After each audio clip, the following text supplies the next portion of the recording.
Okay, hi everyone. It is 6 o'clock, and I want to be respectful of our guest speaker's time. And we had planned this session for a 6 p.m. start time. So let's go ahead and get started. I already started recording the session, and just know that I will be sharing the link to this presentation um, tomorrow via our different um, channels. I will send it to the listserv for the program, and I will also share it in Blackboard for the systematic instructional design course, as well as social media, as I know that there are individuals outside our program who are very interested um, in learning from this presentation.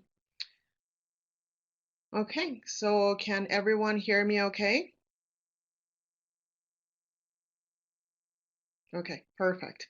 So I'm going to go ahead and introduce our guest, and actually, he will be doing an introduction himself. So, Will, do you want to use your camera at this time, or do you prefer to use your slides?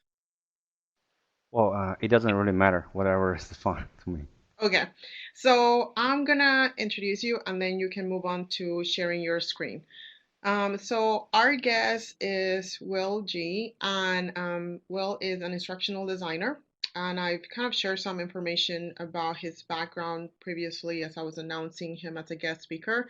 Something I do want to mention is that Will and I are alumni from the same instructional design program. We both attended Emporia State University for our master's degree. So yeah, go Hornets. So with that, I'm gonna pass it on to Will, who will take us to a bit of an introduction about himself, and then I'm going to share his presentation.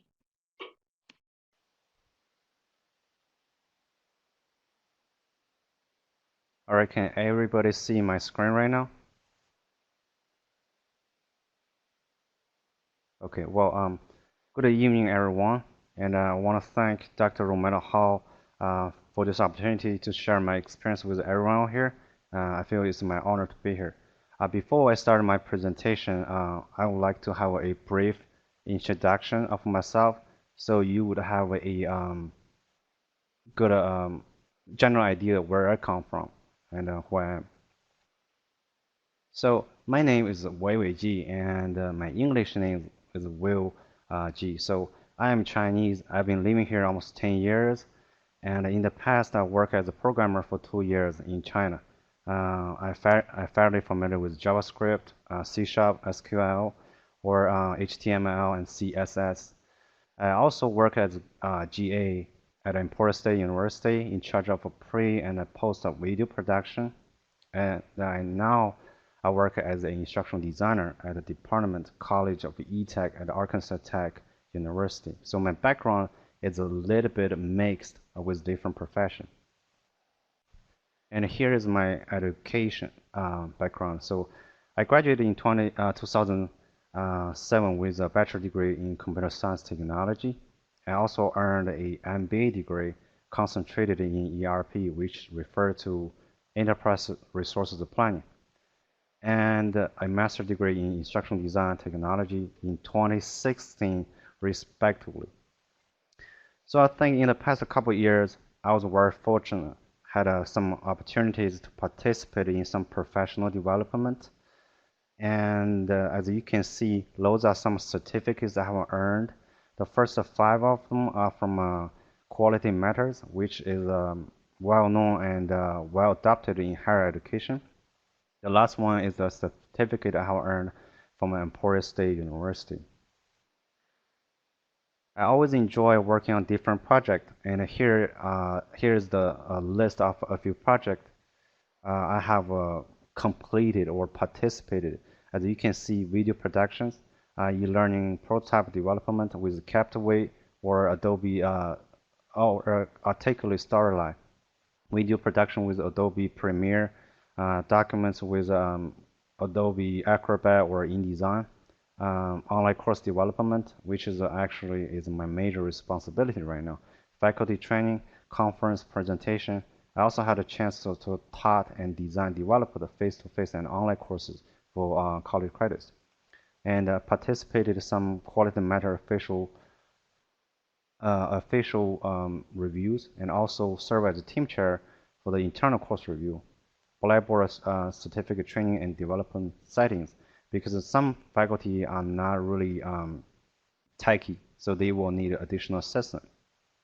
So here you have a general ideas about my background. Now is a three-layer design. So basically, its idea come from three different aspects in terms of online course design, and it has three parts. Please bear with me. I will walk you through with the details and why I think that will be helpful. So when we design online courses, I think it's very important to come from not only from an instructional designer's perspective, but also from a student's experience, because actually they are the one taking the course and going through the learning process, and they will perform. They are the one. So I wanted to combine, uh, take that into consideration. At the same time, I think it's very important um, to let the faculty to understand the basic learning process to help them to keep in mind when they design online course. Because in general, when we set up a new goal or trying to do anything, we set up objectives, and then we make a plan, and we specify the procedural steps, and then we perform, and then our performance meet the reality. If I am online, uh, if I'm a student taking online courses, the instructor will evaluate my performance, and then I receive the feedback, and then I try to interpret the feedback or decode the language into my own understanding. Then I compare my performance with the result. I think it's very important to understand this process. If the instructor only put learning objectives or assessment activities online without any guidance or feedback for students, the learning will become ineffective. And it's important for the instructor to understand that the learning requires behavior change. And the telling, simple telling is not teaching. So here we come with this idea. As you can see, it has two triangles. The one in blue represent the big picture. So it has three parts: instruction, design, and development. And it's not typo. Actually, just separate. It's not instruction design. It's instruction and design. And if you pay more attention, you see there's another triangle inside. It's objectives, activities, and assessments, which is the core for online education. Because if those three major components are not aligned, it's very difficult. It's impossible to create a high quality online courses. So the first one will be instruction. This will be the recommendation I have for faculties when I help them to design or develop online courses. Take a few seconds, have a quick review, see if those things make sense to you. When I work with faculty, uh, faculty often come from different professions. They have different experience, different backgrounds. Some may have many years of working experience, and some of them possibly just graduated from their PhD program, so they don't have much teaching experience. So every once in a while, they would ask me for recommendations, or I have to remind them to provide additional guidance or direction to students. So imagine that if you are taking 5 online classes at the same time, and that possibly each of those instructors has their own style in terms of content layout or structure. So students possibly would find it very difficult to navigate or find the right item within the course shelf. And that seems like that's not really that much difficult to many people. However, we also have all kinds of learning management system available in the market. And if we take a look at the market, this is the learning management system market share by enrollment for North America in higher ed in 2018, including Canada and the US. As you may see that on this table, I listed 10 different learning management systems. Canvas takes about 35%, Blackboard is 32.8%, and Moodle is 12.8%. So there's a chances that students um, might not have experience with those learning management systems. And students come from all over the world. So possibly they never have used learning management system. I understand some people might say that, well, we live in digital world. While young, we understand it's easy for us to learn. So here's another statistic probably can help you to understand this better. According to data in 2015, study published by nonprofit National Student Clearinghouse Research Center, it shows that 3.6 million college students nationwide, and they who started their undergraduate career in 2008, about almost 40% they transfer between different universities, which means students transfer often from one university to another. And those universities possibly use different learning management systems, which include traditional students and non-traditional students. So what I mean by that is in 2016, there's a study shows that researchers defined non-traditional students as a person who apply at least one of those factors. They have GED or equivalent, or full-time work with 35 hours per week or even more attending school. Two classes as part-time students trying to complete their bachelor degree was 25 or older when finishing their bachelor degree, or 25 or older when last time attended online courses. The traditional students defined as full-time students under 25. So that seems not really a big challenge. But just imagine that if I am a 40 years old non-traditional student who just decided to come back to school and I'm not familiar with any technologies or I never used the learning management system, how many trouble I possibly would see or have. And again, just let's say again, if I'm a student enrolled online course, what would be the first things I would do? I will try to find a way to find access to online courses, right? And nowadays we live in digital world. We have all kind of options. So we have three major adequates to. We have some tools to access online course. So here are three options: smartphone, iPad, or computer. I personally prefer computer. However, it doesn't mean the rest of the world would have the same ideas that I do. So I did some research because I'm curious about what the other people would do. So here's the statistics. Between 2012 and 2016, with nearly half of undergraduate students and 70% graduate students working full-time. So nearly 67% of students now use mobile devices to complete their online courses. That means we have so many people to access their online course with a mobile device. And then I wanted to even know more about what kind of device they possibly use or what kind of option they have to access online course. So I found out in the first quarter of 2018, in the US smartphone market shipment share shows that Apple probably take up almost 50%, and Samsung is 22%. LG is 12%, Motorola is 6%, and other brands combined together as 13%. So what does that mean? It means it's possibly 5 out of 10 people are using iPhone products with Apple products, and in the classroom, the percentage might be slightly higher.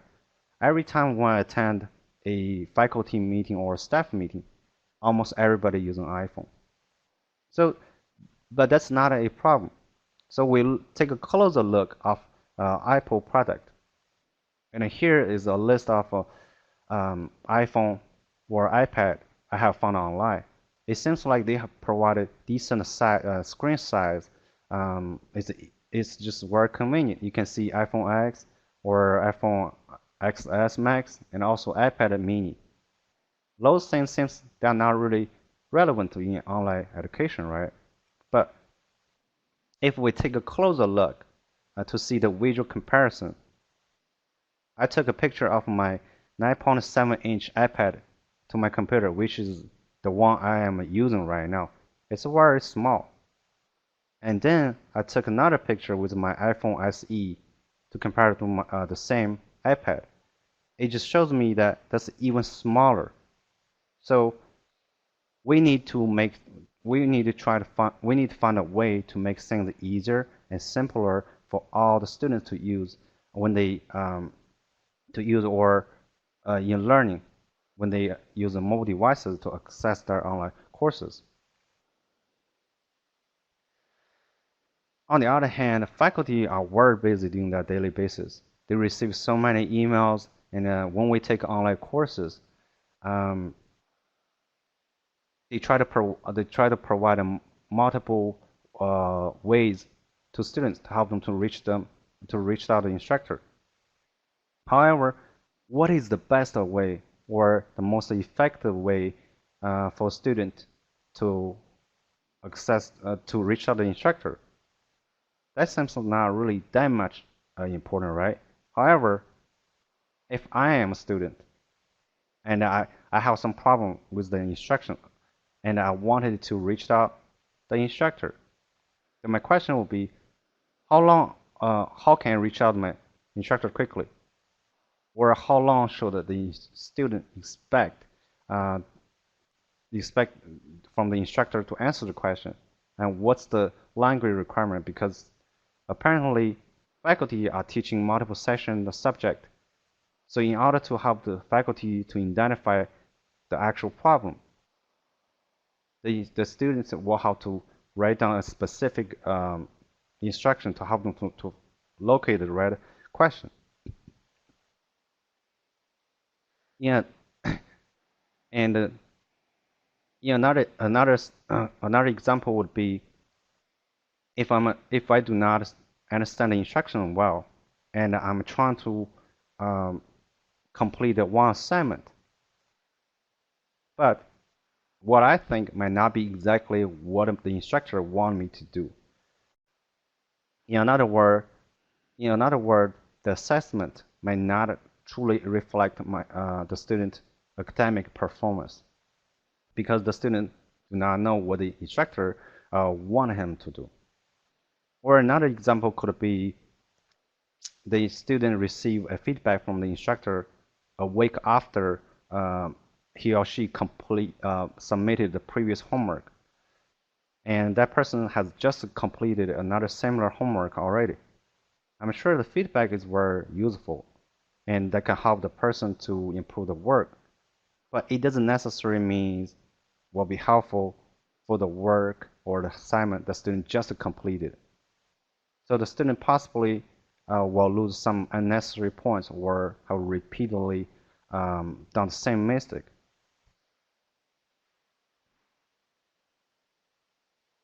So we go back, as you can see, that's where the recommendation come from because the student and the instructor interaction will really play an important role in online education. The next one will be content design, which as you can see, I divided it into four parts. As the instructional designer, we always recommend the instructor to provide or create measurable learning objectives with Bloom taxonomy action verbs. So make sure that the objective is achievable and with relevant learning activities, which provide students the learning content, help them to understand the concept and convert it into their own understanding. And a variety assessment will help the instructor to have a accurate evaluation of students. The next one will be weekly learning objective, which contains specific and achievable objectives of self-evaluation and intent and potential issues. Those things that seems like a really small things, but that will really play a big part in terms of online design. This one gave you. This one is a. I wanted to provide you a visual explanation the relationship among the assessment objectives and learning activities. As you can see that the learning objectives serve as the foundation or the base for online courses. And the learning activities include the learning materials, which will be the actual content, help students to reach the goal. And the activities will give them opportunity to practice what they have learned. And the tools will promote the learning, increase students' interaction. At the end, the assessment can accurately evaluate the students' learning outcome and help the instructor to make potentially adjustment. And here is an example. And if you are not familiar with this, the picture, this is a screenshot I took of my course on Blackboard navigation bar. Um, Take a second to think through if there's anything wrong with any of these navigation bars, and we will go back and explain what's the difference. And the other one would be this one. Actually, that's exactly the same content, but that's one I placed within content folder. Another one I placed outside the content folder. What I mean by that, it would be this one, if you can see it. As you can see, this is the exact.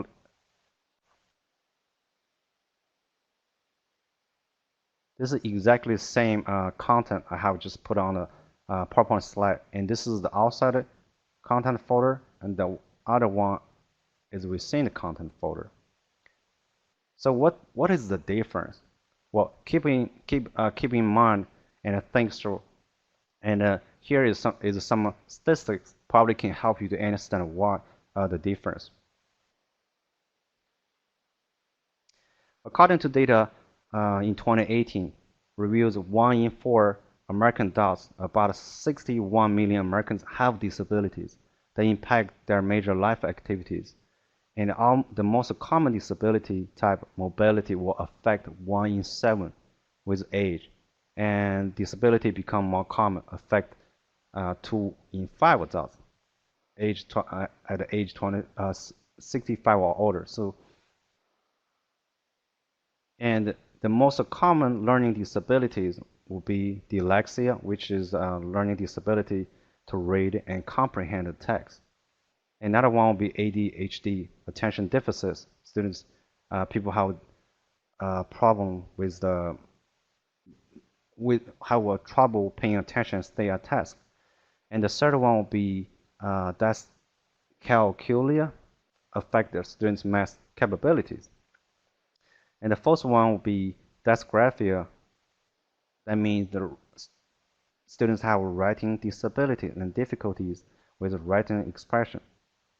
And the processing deficits means students have trouble making sense of sensory data, means they have issues with the auditory or visual issues.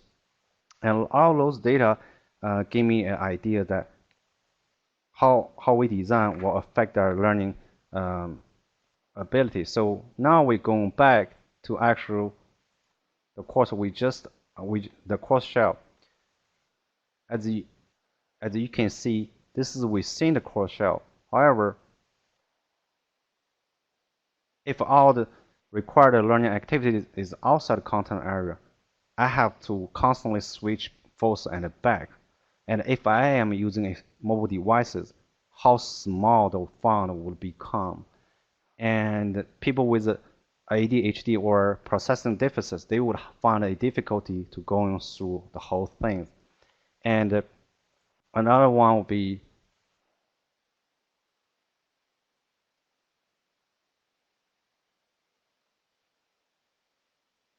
What is going on? Okay. As you can see, that's the example I created. We have all the weekly learning content on the navigation bar. However, that will because another issue for students with disabilities. And for the navigation bar, the common convention is that we put the most often used utility on navigation, not the one we just use every once in a while.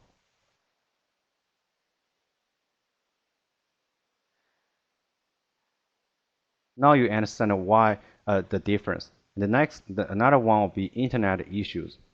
And I understand that most of the area in the US are covered with a 4G internet speed, but it doesn't mean everybody has the same internet access.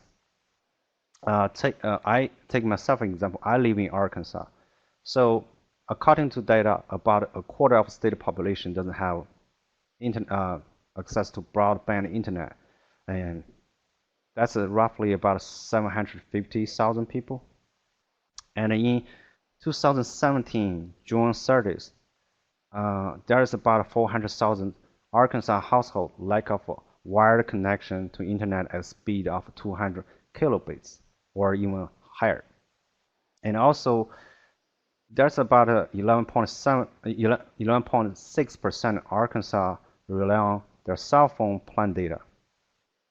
So that means they don't have a good internet access.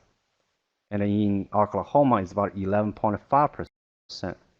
And in Mississippi, it's just a little bit under 12.1%. National average is 7.5%. So see, I just see the one person's comment that uh, doesn't have internet in Arkansas. So I understand that people can argue that, well, that's only happening in certain area. We live in Florida or California. That probably wouldn't be an issue. However, when students taking online courses, we don't know where they're located at, and we don't have control all of it. And some area, let's say California, is a high cost of living, and many students they live in their car. That also means they have limited internet access. And for people who are not who do not know how fast is 200 kilobits, here is a comparison. The 4G in general, 4G internet speed is between 5 to 12 megabytes. So the, the difference between 1 Mbits is 1,000 kilobits per second. And then right now you have kind of idea how slow it is to access online course for some students and how difficult it possibly they have to face. And now we're going back, you see if those things make sense. At the same time, we have some courses that require prerequisite. As you can see, a list of self-evaluation and identify potential issues.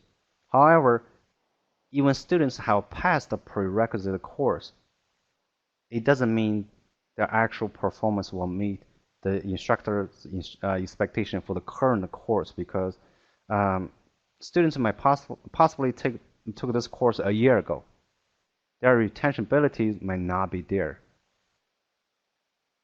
So it's kind of important for the instructor to understand sometimes we need to provide a self-evaluation for students, help them to catch up with certain learning content or to identify where they lack of where they are not really good at it. At the same time, we provide a pre and a post survey to help the instructor to make potential adjustment. The next one is the content development.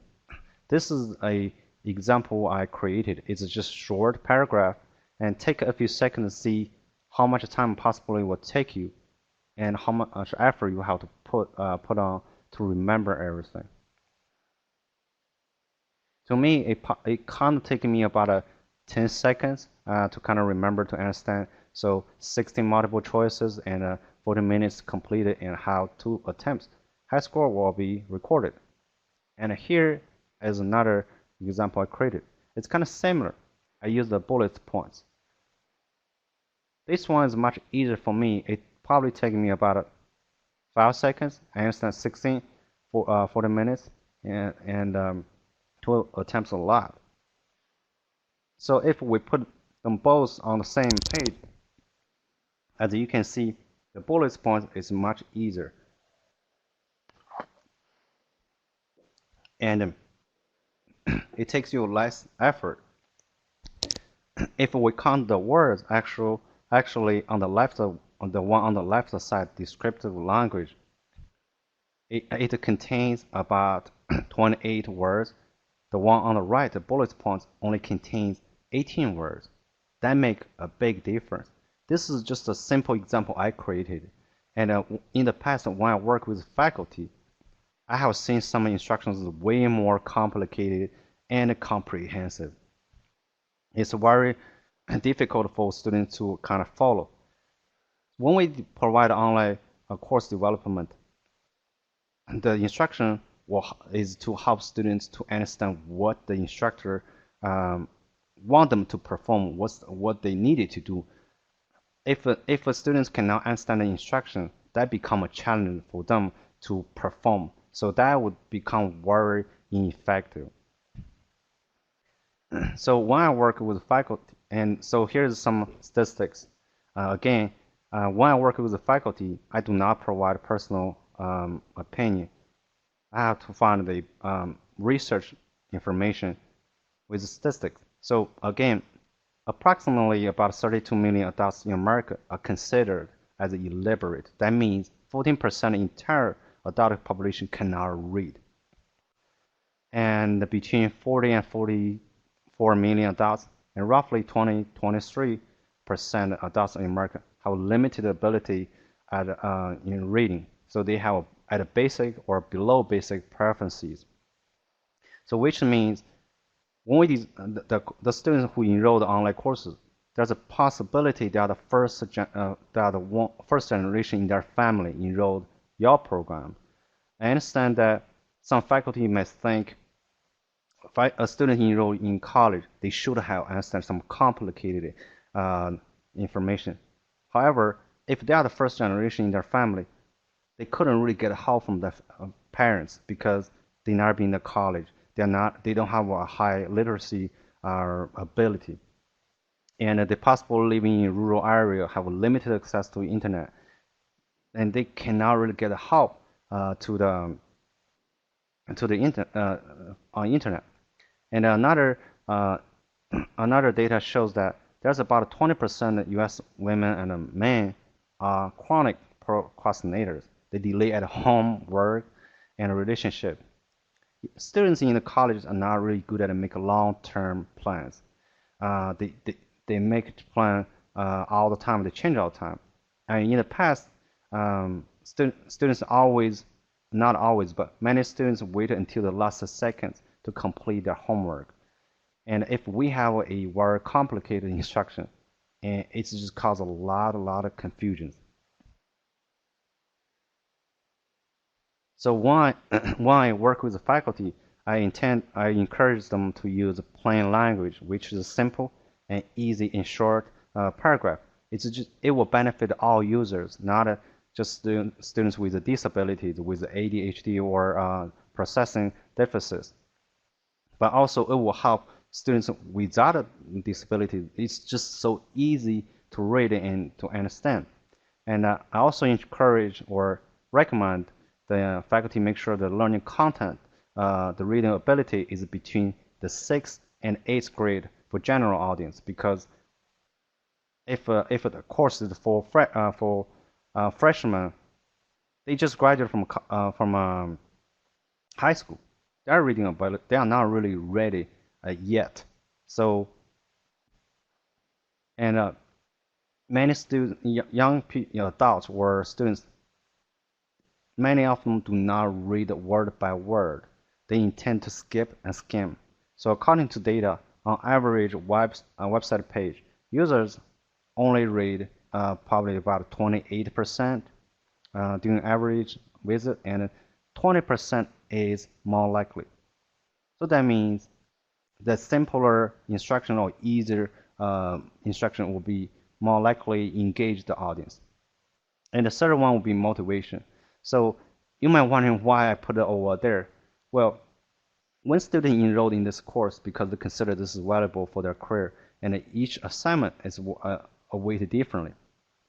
The reason I put there because if the instruction is difficult for students to understand, that's not a valuable example. For example, in business school, students might require to use a Chicago writing style, and in educational measure, they might require to use APA. If we do not provide students a, a relevant example, and they just need to go online, find the example they think is relevant to the course, and they ended up fail the course. So little by little added up, it will become a lot of frustration, and at the end, they possibly will just give it up to the whole course. The last one is accessibility guidance. Um, I thought that some people might be interested to know some of it, so uh, I found this is very useful website I would like to share with everybody. So this is a Nielsen Norman group. That's what I use a lot to find some user experience information or guidance. And yes, Chicago.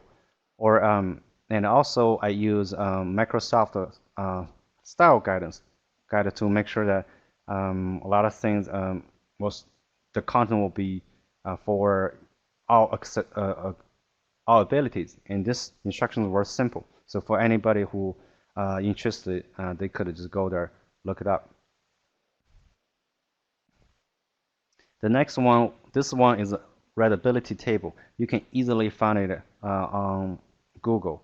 And as I mentioned earlier, I recommend the instructor to create a content that for six or eight grade um, readability, the school level, because that's just easier and for all the audience to use. And this table will give you more details about the score and the school level and the notes, what the audience for. And here is the last part of the content development. I recommend the faculty to provide grading rubric attached to the corresponding item. So, and also all the relevant item placed within the same folder, and the course links direct to the specific item. In the past, I had some faculty put all the grading rubric in an independent folder. So every time students try to complete one assignment, they have to go switch between different folders to find the right grading rubric. Imagine if a student waited until the last second to try to complete one assignment and do not understand the instruction well, that students cannot really perform well. And other relevant item placed within the same folder just bring a lot of convenience for all the users, all the students, especially students with these disabilities. What this will be all within the same folder is easier for them to use. And of course, links direct to certain items. We have faculty provide discussion forum link into a general areas. It that would cause a lot of problem. Let's say we have a 15 weeks course. However, week 2 doesn't always mean that'll be for chapter 2 or week 5 for chapter 5.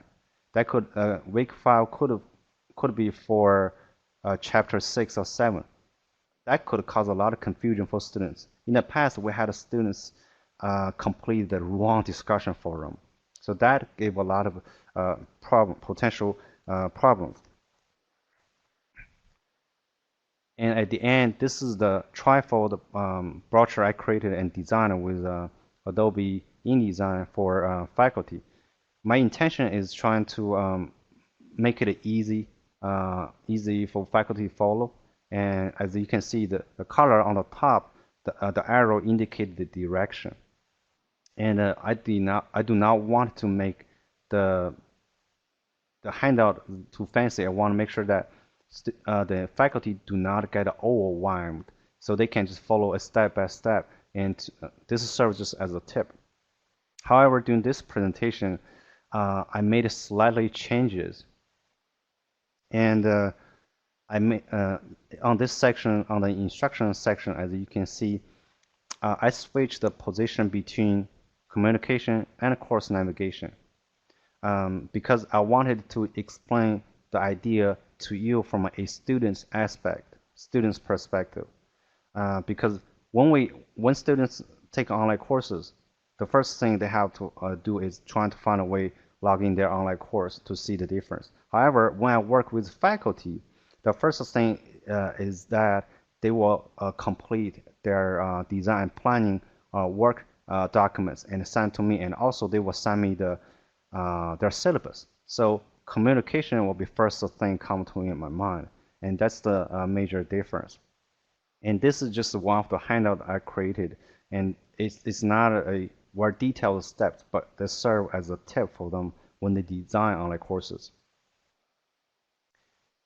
And here is the reference I have used for this presentation.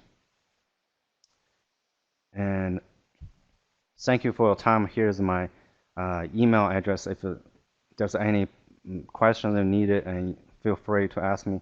And then please feel free to ask me any questions.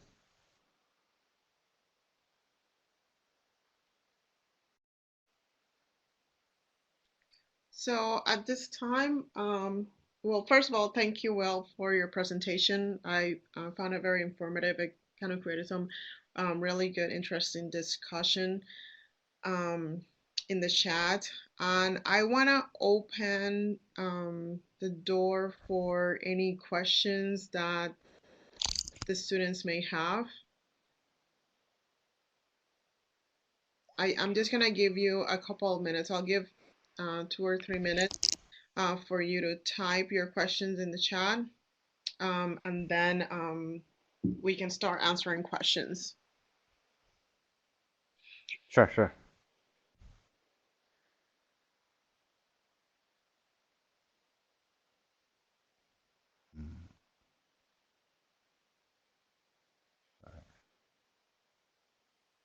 Okay, so while the students think about their questions and type them in the chat, I want to ask a question about your experience working with faculty. Okay. What do you think is the most challenging part about working with faculty? What are the things that you feel that um, you and them struggle the most communicating about? Okay, I think this is two questions, right? The first one will be, what's the most challenge I have so far, and what was the second one? Sorry. Yeah, and actually, Hagen has kind of typed a question that kind of relates to this. So, have you experienced much resistance from faculty members in trying to increase the efficacy of their instruction? Always. I don't think this is a new question at all. If you talk to any experienced instructional designer, we every once in a while we will run into this situation. In the past, I have faculty just told me in my face, say, I've been working this project for 10 years. This will be work. This will work, and I'm not gonna change. That happened many times.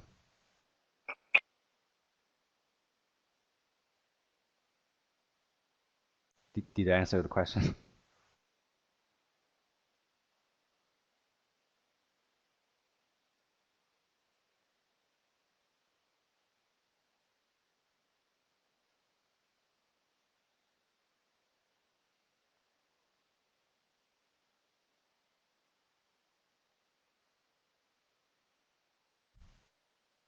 Can everyone hear me? Yes, I can right now. Oh, okay, wonderful. So, how do you deal with that situation when a faculty member has this level of resistance? How do you move forward? Well, I think my situation might be a little different.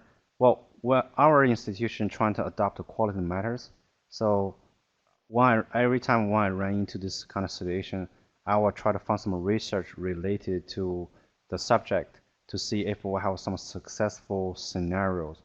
In the past, I would just bring the statistics or some data because I don't think they would, my personal opinion would really matter that much. However, the, based on the best practice or currently existing data will really help me to convince the faculty. At the same time, um, as you may know that quality matter is well known and really adopted by many higher ed institutions. So that's also another way.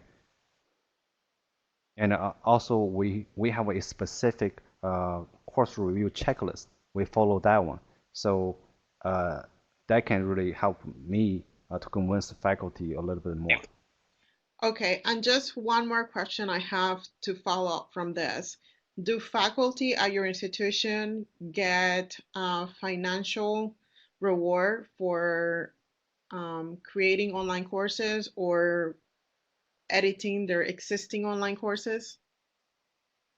Yes, they do. I think our compensation is slightly higher than the market. In general, when faculty decide to work with us, they will have to sign a contract with us. And once they complete the course development, they will get compensated about 4,000 US dollars. And So let me that's just for them. repeat that. They will get compensated $4,000. Yes. Okay, thank you. Okay, so the next question that I have comes from Mercury. Let me see if I can get to it. He says, is this a proposal of a new instructional design model or simply a guide to implement or supplement within an instructional design model?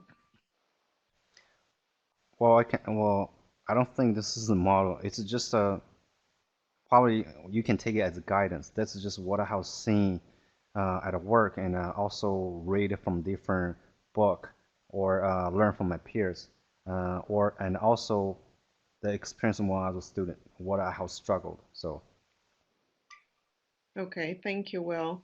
Um, Anu mentions that she thanks you for emphasizing plain language in instructional development.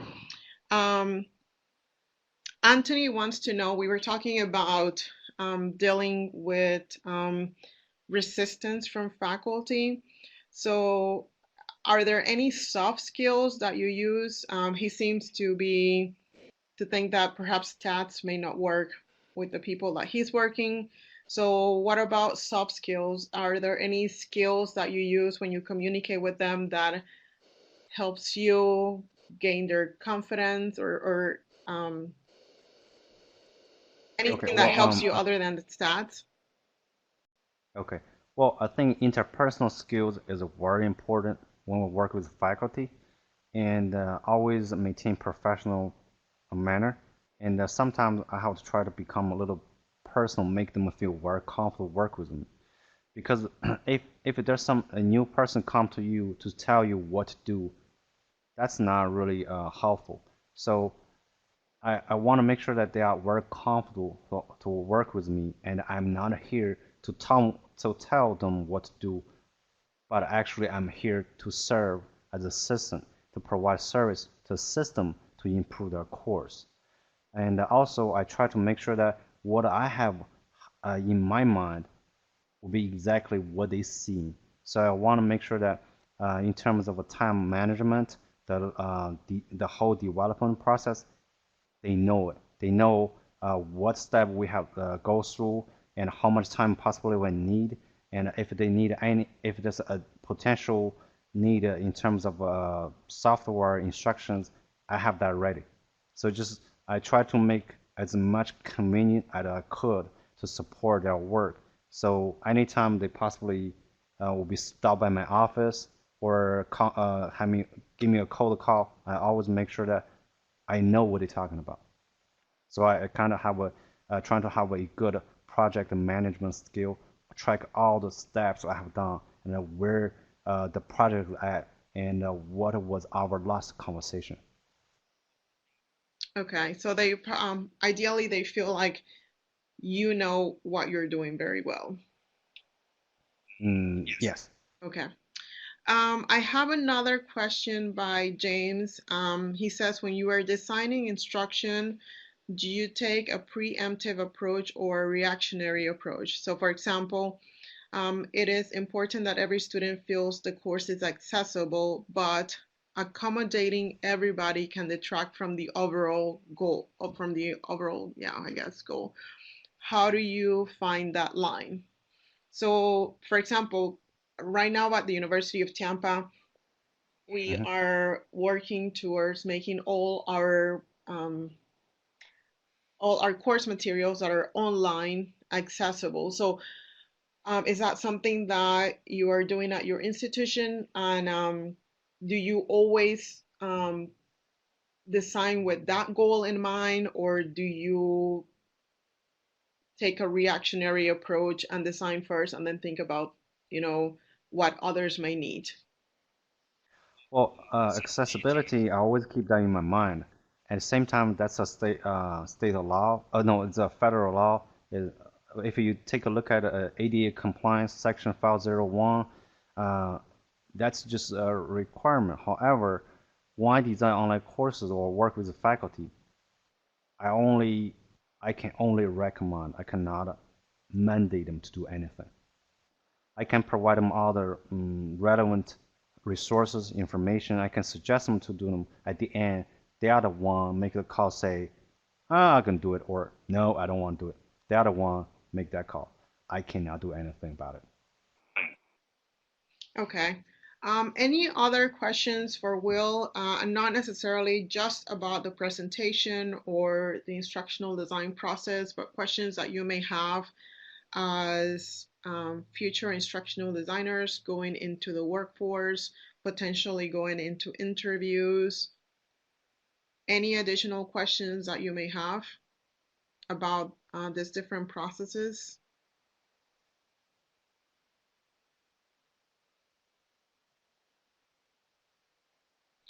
Hagen says, how integral is programming to your instructional design practice? Well, for my current position, not that much, but that really helped me a lot to understand Captivate. Because if you watch a lot of tutorials of Adobe Captivate, you can put in either some JavaScript. It can help you. It's just really easy to pick it up. At the same time, if any of you guys are looking for job right after graduation, it really depends the job description. It will be really helpful when you, let's say, you design website, or when you trying to check the website accessibility, you will know what are these languages stand for, what they mean for. I just thought that the more skills or knowledge you have, the better, uh, the higher quality course you can design. Because I think a great idea should be versatile. Because the knowledge can give you a different aspect in terms of looking at the course design or different angle. Okay, well, thank you very much for that response. I think that really gives some insights into, programming skills and any other skills for the students to consider. Um, I do have a question for you. Currently in your position, are you part of an instructional design team, or what is the setup of your work environment as far as instructional designers? And who are the members of your team if you work within a team? Okay, well, our team is a fairly small, but I think different. It it depends the situation. Some institutions they have a fairly large ID team, but my team, we have me and another instructional designer. We also have a multimedia coordinator, and basically it's kind of like a three member army. So we would work with faculty um, collaboratively, and then if anytime we need to create a multimedia, let's say um, overview introductory video, we will contact the multimedia coordinator to um, to create the video for the faculty if the faculty is not comfortable using technologies. And at the same time, I will have to go back to review it, see if the the label display uh, accurately, or if there's the coordinator put it to make sure the label displayed uh, within enough time so the audience can read through, or the color contrast, if the content relevant, or if there's a closed caption. So there's something I have to really look through. But we work closely. Okay. Um, so as we're getting to the end of the Q&A, um, any word of advice that you have for the students as future instructional designers, perhaps going into an interview or as they're looking for their revising their resumes and putting together their instructional design portfolios? Any recommendations that you have for them? Well, I think there's a lot of things we can talk about. Um, in terms of their resume, I would pay a lot of attention about the job description, see the keyword, what they're looking for, to highly emphasize your strengths and to match the learning of their the job requirement. In the job interviews, I would say prepare to understand their vision and statement. But at the same time, if you are not really rushed or really desperate looking for a job, you will have to evaluate the team. I think it's a two-way street. They want you, but you also have to see if the team culture is what you're looking for. Um, because I think that's very important.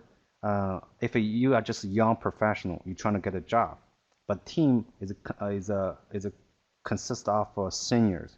They might be at age 60 years old. They are not really trying to. They might not have too much interest to learn new technology, to become a innovative or trying to different new things. They would just like to maintain what they have, but they are holding the senior position. You are the new guy coming in. You don't have that much room to grow. Yes, you got a position, you got a job, but after 3 years later, if you're trying to switch your current position to another institution, you don't have that much value or asset on your resume. That's really gonna hurt you a lot for long run. You don't want to be a person that working in the industry for 10 years but repeatedly doing the same work. And it seems like on paper you're senior, but in reality you are just entry level instructional designer. That would kind of lose a big time. That was actually really, really, really helpful. So Thank you. thank you for sharing your insights and for, giving words of wisdom. I think that it's really important to hear something like this coming from somebody that is in the field. So I want to thank you and truly appreciate you taking your time today to join us and do this presentation for us. It was very insightful, very informative.